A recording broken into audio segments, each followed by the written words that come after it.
Pemirsa Salam TV yang dimuliakan oleh Allah Subhanahu wa taala, sebagaimana kita sebutkan tadi bahwasanya Asy-Syaikh As-Sa'di dalam tafsirnya menyebutkan bahwasanya ayat ini adalah merupakan bisyarah sebagai bentuk kabar gembira. Kabar gembira itu sebagaimana kita sebutkan adalah bisyaratul fathi wan nasr.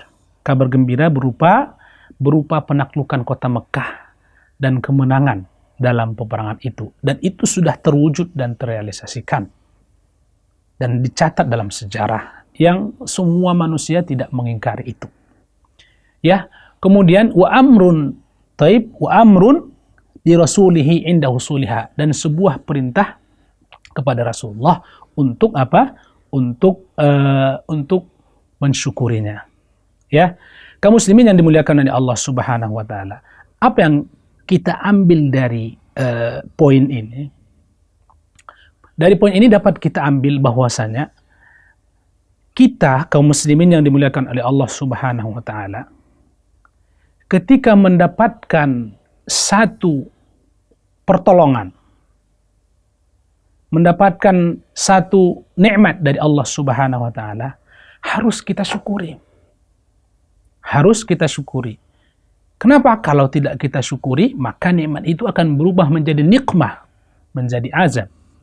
Dalam surah Ibrahim, Allah mengatakan, la in syakartum la azidannakum wa la in kafartum inna adzabi lasyadid. Ya, apabila kalian mensyukuri nikmat Allah Subhanahu wa taala, Allah akan tambah nikmat itu. Sebaliknya, apabila kalian mengingkarinya, kalian akan mendapatkan azab dari Allah Subhanahu wa taala. Disebutkan dalam riwayat itu sebagai bentuk rasa syukur Rasulullah sallallahu alaihi wasallam ketika Fathu Mekah sudah terwujud, maka Rasulullah sallallahu alaihi wasallam salat 8 rakaat sebagai bentuk syukur kepada Allah Subhanahu wa taala. Itu pelajaran yang pertama. Pelajaran yang kedua, kaum muslimin yang dimuliakan oleh Allah Subhanahu wa taala. Kita selaku seorang muslim, ketika setelah melaksanakan satu ibadah, ya, kita tidak boleh langsung merasa puas dengan ibadah itu dan merasa cukup. Kita harus nantaqilu min ibadatin ila ibadatin ukhra. Kita harus berpindah dari satu ibadah ke ibadah yang lain. Allah mengatakan, fa idza faragta fansab wa ila rabbika farghab. Apabila engkau dalam keadaan kosong, maka isilah kekosongan itu dengan ibadah kepada Allah Subhanahu wa taala. Maka kita perhatikan kaum muslimin yang dimuliakan oleh Allah Subhanahu wa taala. Ini sebagai bentuk kasih sayang Allah Subhanahu wa taala agar kita selalu mendapatkan banyak ibadah, dan dengan ibadah yang banyak kita lakukan ini akan bertambah derajat dan kenikmatan yang akan kita dapatkan di surga Allah Subhanahu wa taala.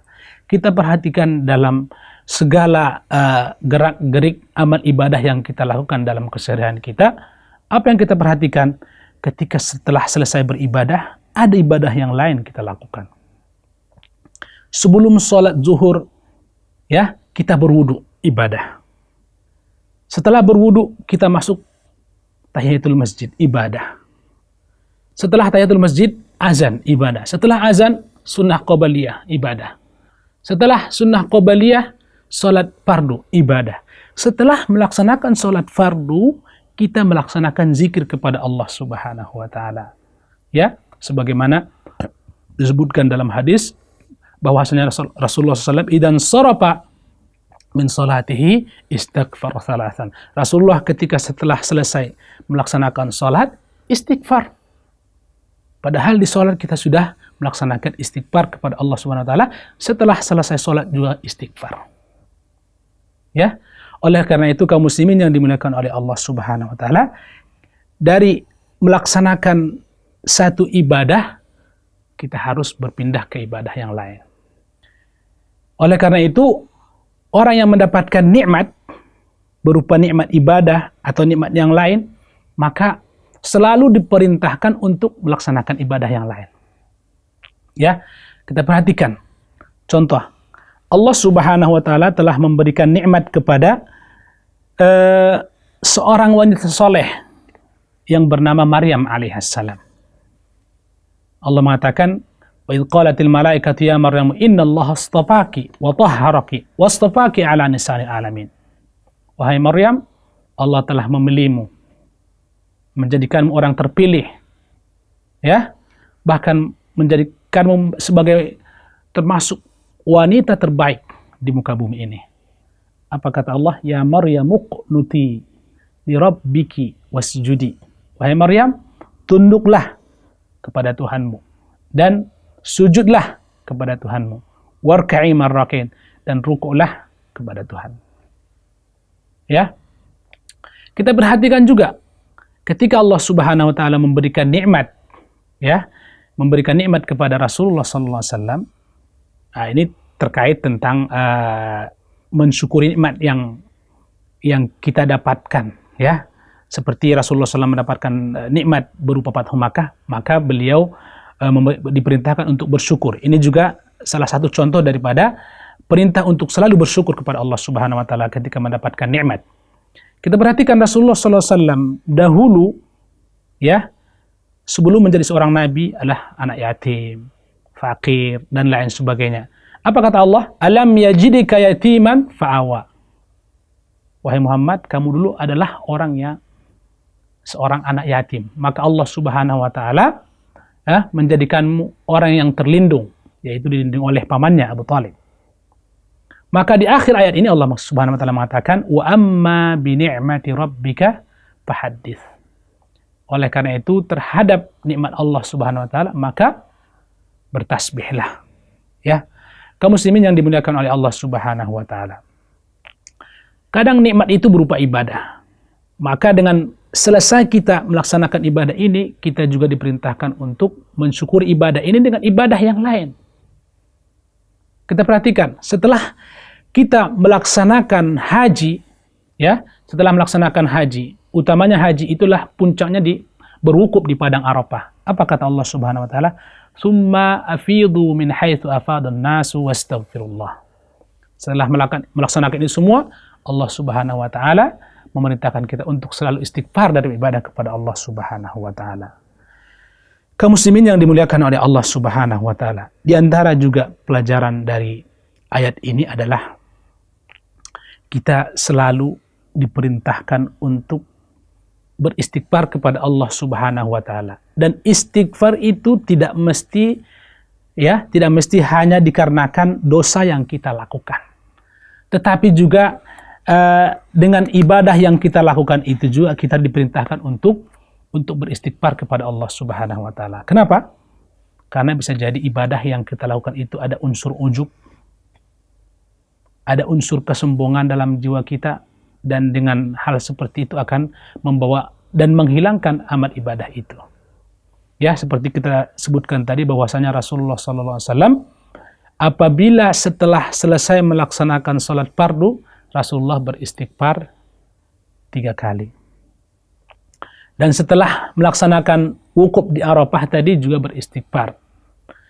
Dan ya, Rasulullah SAW mengatakan apabila kita melaksanakan satu majlis, ya, dan dalam majlis itu kita mengetahui apakah kita melakukan dosa, melakukan kesalahan, maka Rasulullah mengatakan, siapa yang mengatakan subhanakallahumma bihamdika dan seterusnya di akhir doa kafaratul majlis itu, maka kata Rasulullah SAW, maka diampuni segala dosanya yang telah ia lakukan ketika setelah majlis itu.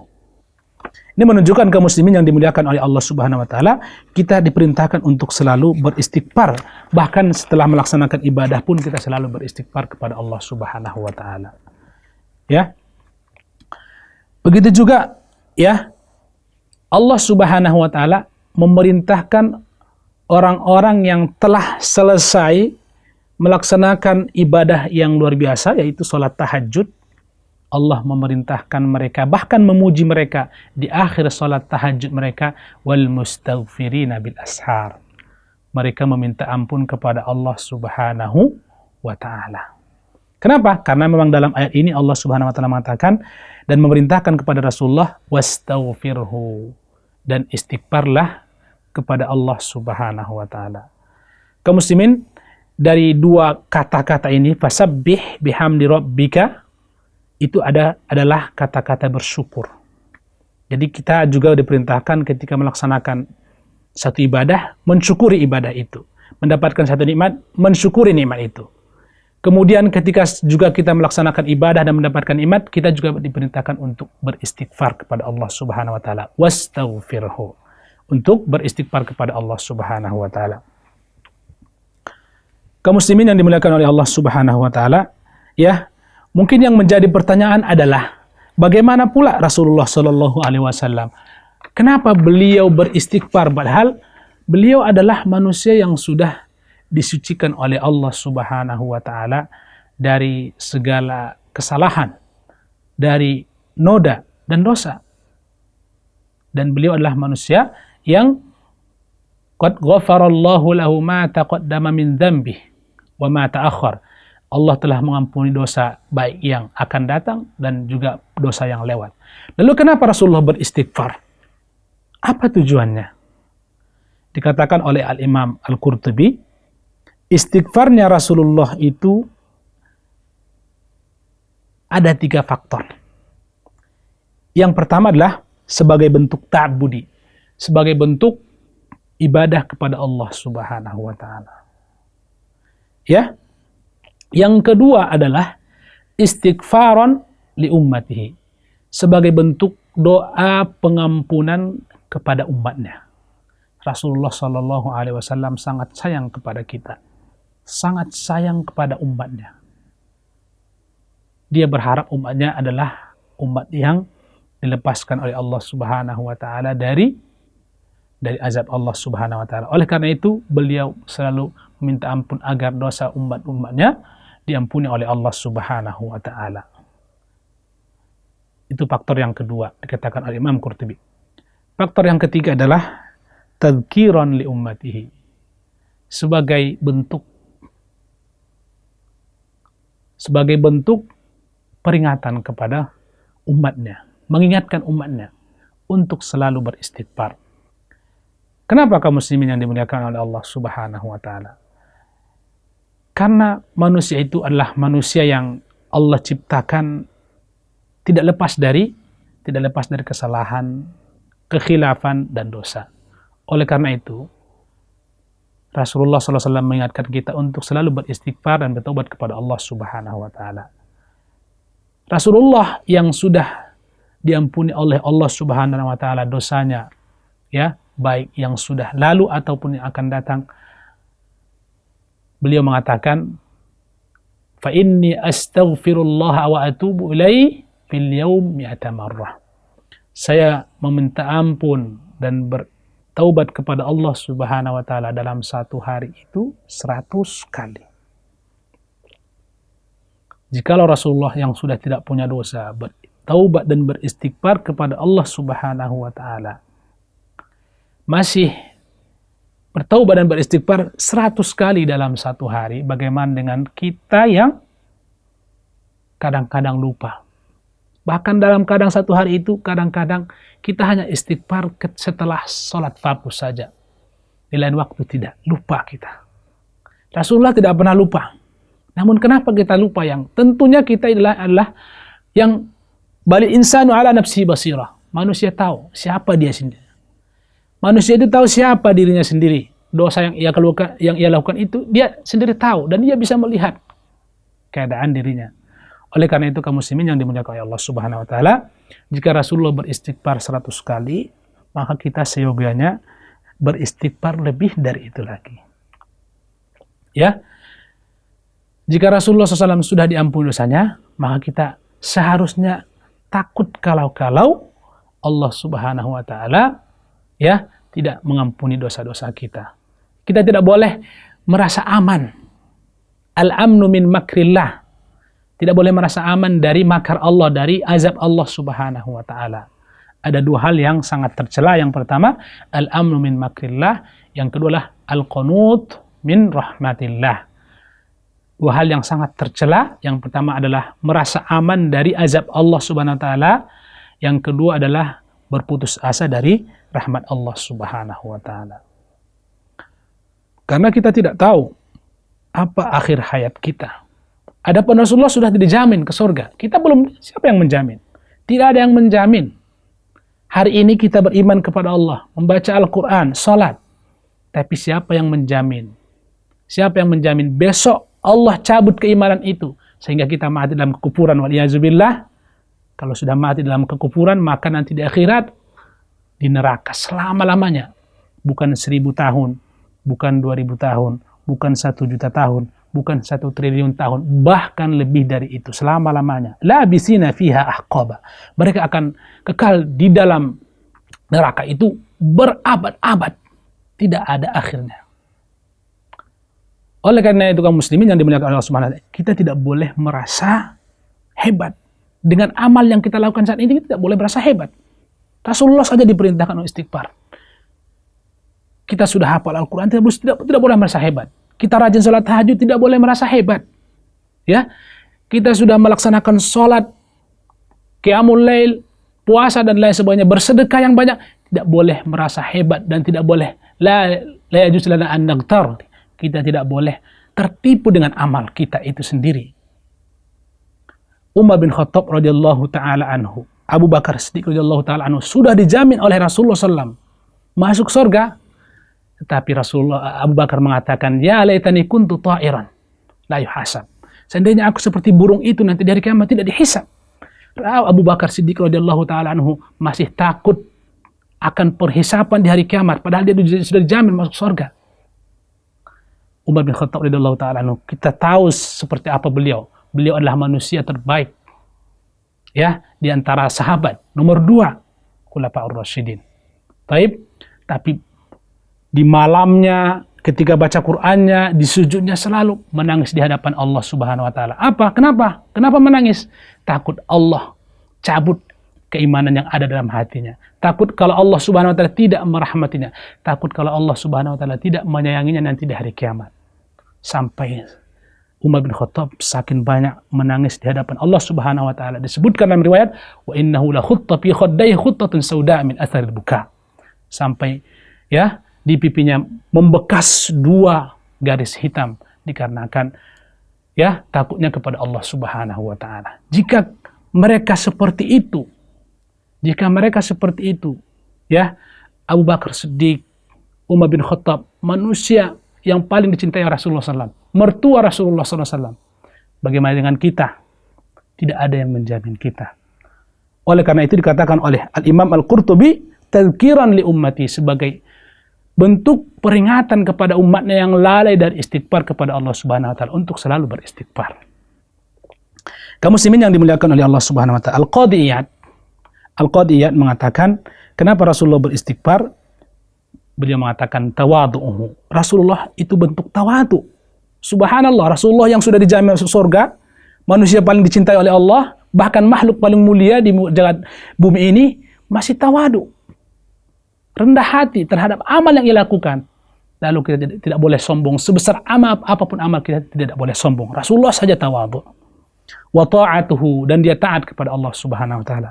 Wa syukruhu lillah, dan bersyukur kepada Allah Subhanahu wa taala terhadap nikmat yang Allah Subhanahu wa taala berikan kepada dia. Nikmat terbesar yang Allah berikan kepada Rasulullah itu adalah tentunya adalah keimanan yang ada pada jiwa Rasulullah sallallahu alaihi wasallam. Oleh karena itu kaum muslimin yang dimuliakan oleh Allah Subhanahu wa taala, nikmat yang paling berharga yang kita dapatkan dalam kehidupan kita bukan harta, ya, bukan lain sebagainya. Nikmat yang paling berharga yang Allah anugerahkan kepada kita adalah iman yang ada dalam hati kita. Oleh karena itu, mari kita syukuri, ya, dengan memperbanyak ibadah kepada Allah Subhanahu wa taala agar nikmat itu bertambah dan akhirnya kita wafat dalam keadaan beriman kepada Allah Subhanahu wa taala.